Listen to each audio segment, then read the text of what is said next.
Est-ce que dans un premier temps, Célia, est-ce que vous pouvez vous présenter en quelques mots?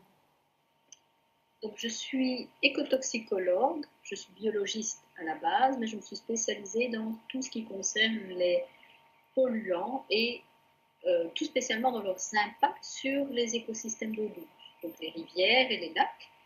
Et plus récemment, dans les 10 dernières années, je me suis spécialisée dans tout ce qui concernait les dérégulateurs endocriniens, qui sont des polluants un petit peu spéciaux, puisqu'ils agissent à des très très basses concentrations, que les tests dont nous disposons justement pour estimer leur impact sur l'environnement, on n'a pas encore tous les tests nécessaires, et ce tout spécialement pour les invertébrés. Qu'est-ce que c'est un perturbateur endocrinien? Un perturbateur endocrinien, c'est une substance qu'on va retrouver dans l'environnement et qui va interférer avec les systèmes endocriniens, donc les systèmes hormonaux des organismes, quels qu'ils soient.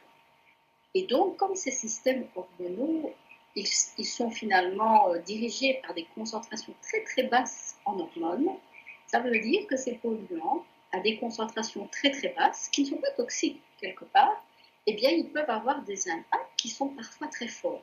Par exemple, on a testé l'impact d'un pesticide sur l'environnement et on a constaté qu'il n'était pas toxique. Mais à des très basses concentrations, il a altéré le sexe de certains organismes. Et on se retrouve avec des populations où on n'a plus qu'un seul sexe. Donc les individus sont vivants, il n'y a pas de toxicité, mais ils ne se reproduisent plus. Donc quelque part, c'est comme si on tuait la population, malgré qu'il n'y a pas de toxicité. Est-ce que dans le cas de la pilule contraceptive, on peut parler de perturbateur endocrinien? Absolument, parce que la pilule contraceptive contient des principes actifs dont le but est d'interférer avec les récepteurs œstrogéniques, notamment chez les femmes. Quand elles prennent la pilule, une grande partie de ces principes actifs se retrouvent dans les excréments et l'urine, et donc va se retrouver dans les cours d'eau. Or, tous les vertébrés répondent à ces principes actifs et donc vont avoir un effet sur le système hormonal, notamment les poissons et tous les organismes vertébrés qui vivent autour des cours d'eau. Comment on pourrait expliquer l'impact que peut avoir une femme qui prend la pilule et des poissons? Comment ça se passe? Quel est le lien de cause à effet? Donc, en fait, quand la femme prend la pilule, on a mis dans la pilule une composée qui ressemble très fort aux œstrogènes humains, mais on les a un petit peu modifiés pour que ce soit justement plus résistant. Ce qui veut dire qu'une femme qui ne prend pas la pilule, elle excrète des hormones féminisantes, mais qui vont rester peu dans l'environnement et qui vont être bien dégradées dans les stations d'épuration. Ce n'est pas le cas de la pilule. Ce qui veut dire que quand une femme prend la pilule, elle provoque l'apport dans les cours d'eau de ce principe actif. Et donc, le poisson qui vit dans le cours d'eau, c'est exactement comme s'il prenait la pilule, puisqu'il vit dans le cours d'eau. Alors, ce n'est pas bon pour les femelles et c'est encore pire pour les mâles, puisque les mâles poissons qui prennent la pilule, ils vont être féminisés et démasculinisés. Et des études ont prouvé qu'en fait, ça réduit leur fertilité. Et même les femelles à haute dose, ce n'est pas bon pour elles non plus. Ce qui veut dire qu'on a des populations de vertébrés comme les poissons, dont toute la sexualité est totalement altérée, parce qu'ils sont constamment dans un environnement où il y a un apport constant de cette pilule. Et donc, ça diminue leur fertilité. Les stations d'épuration, elles n'arrivent pas à traiter ces hormones, donc d'une manière ou d'une autre, elles se retrouvent quand même toujours dans les eaux, ces hormones de la pilule alors? L'éthénylestradiol, qui est le principe actif majeur de la plupart des pilules, il n'est pas très bien dégradé dans les stations d'épuration. On peut le dégrader à 100%, mais ça demande des technologies qui sont très coûteuses. Ça veut dire qu'on pourrait modifier, on a déjà des connaissances pour le faire, mais c'est très coûteux. Donc il faut encore qu'on évolue pour trouver des modifications à nos stations d'épuration qui permettraient d'augmenter le rendement qui est pour le moment, on va dire qu'il y a 60 à 80% de dégradation de ce principe actif, mais bon, il reste justement ces 20-25% qu'il faudrait qu'on puisse éliminer, et alors là, ça supprimerait le problème concernant la pilule. Et donc, quelque part, se pose la question de cette prescription qui, dans certains pays comme la Belgique, est vraiment pratiquement systématique chez les femmes, alors que peut-être elles n'en ont pas besoin et que, visiblement, ça coûterait de l'argent pour essayer de modifier les stations d'épuration et pour éliminer tout cet équilibre estradiol qui est mis dans les rivières. Comment ça se manifeste sur un poisson mâle, l'impact des oestrogènes et donc des hormones féminines?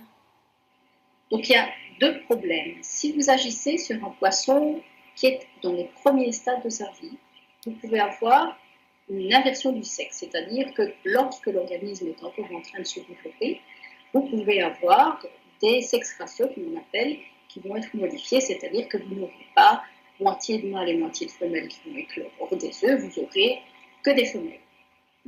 Si l'organisme est exposé plus tard dans sa vie et qu'il est déjà un mâle mature, il faut des concentrations plus élevées, mais il va néanmoins, en quelques semaines, avoir son tractus génital qui va être modifié. Il va produire moins de sperme, il va avoir des malformations de son tractus génital et donc ça va réduire sa fertilité.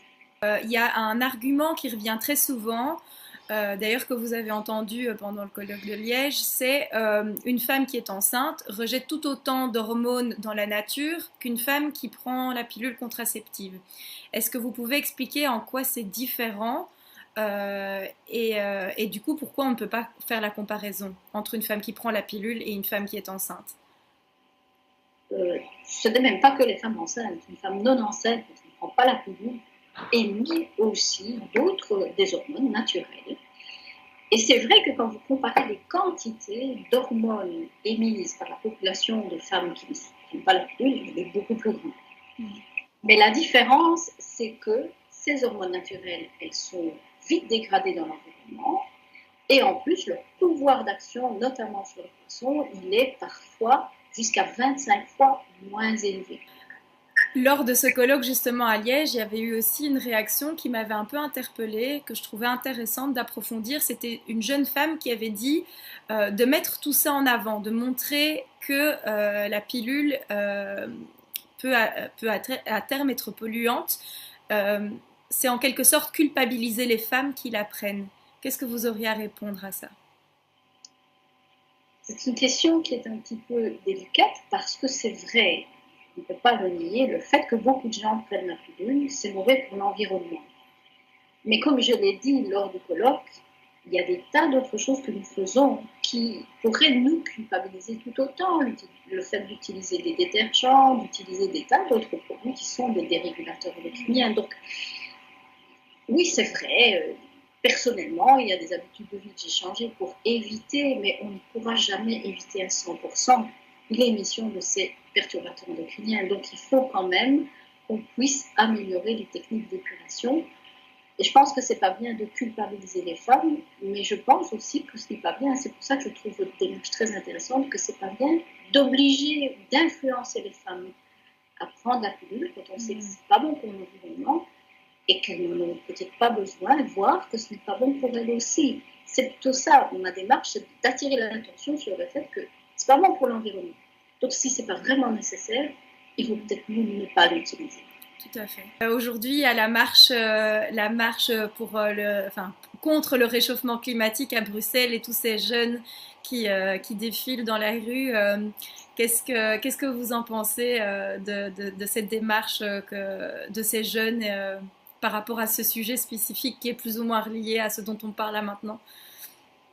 Je trouve fantastique parce que c'est vrai que ce sont vraiment eux qui sont les plus concernés. Malheureusement, ils ne sont pas encore au pouvoir, donc ça veut dire, ça me donne beaucoup d'espoir que peut-être la prochaine génération de politiciens sera sensibilisée à ces problèmes qui sont des problèmes réels pour les populations humaines. Et je pense que c'est vrai que la population humaine est en danger, elle se met elle-même en danger. Et comme on vient de l'évoquer avec la pilule, mais c'est pire encore pour le réchauffement climatique, pour pouvoir éviter ça, il faut vraiment qu'on agisse et qu'on ait des actions qui sont difficiles à prendre parce que justement, il y a tous des enjeux, des conforts de vie. Ne pas prendre la pilule du tout, ce ne serait peut-être pas une bonne solution non plus.